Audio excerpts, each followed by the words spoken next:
Marysville has a new mandate: 3 strikes and you're out. If you're convicted of using drugs in public 3 separate times, you'll spend 30 days in jail. Fox 13's Lauren Donovan is in Marysville, and she tells us public drug use is not the only crime that falls under this new rule.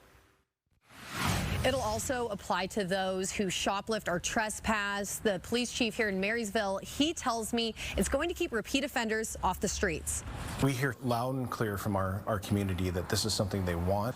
So when it comes to repeat offenders in our community, we want a tool that can help them get out of that cycle of not only criminality but addiction. Marysville City Council voted unanimously to crack down on public disorder crimes.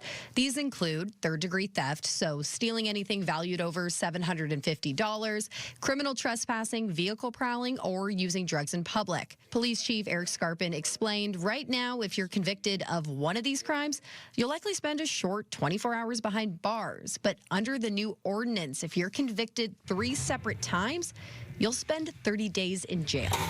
The crimes that are included in this ordinance are ones that we see definitely associated with addiction in our community. And that's why there's also a treatment option. Somebody can elect to follow treatment as opposed to staying that time in jail. But there is a consequence. If they walk away from treatment, don't follow through and you'll finish the sentence. The chief tells me they've got the space here at the municipal jail to accommodate an influx of bookings.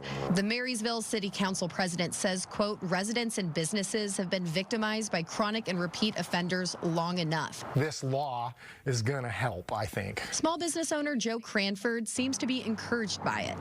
He tells me petty theft is common in this part of town. He sees it at the grocery store all the time. There's been so many situations where I've had somebody like push me as they're running out the door and they got their pockets full of stuff or they got a cart full of stuff. Marysville police say since the start of 2022, there were 294 people who had 2 or more qualifying arrests. The chief hopes this new ordinance will at long last hold them accountable. Because there's not much repercussions for these individuals, they're just continuing to do whatever they want.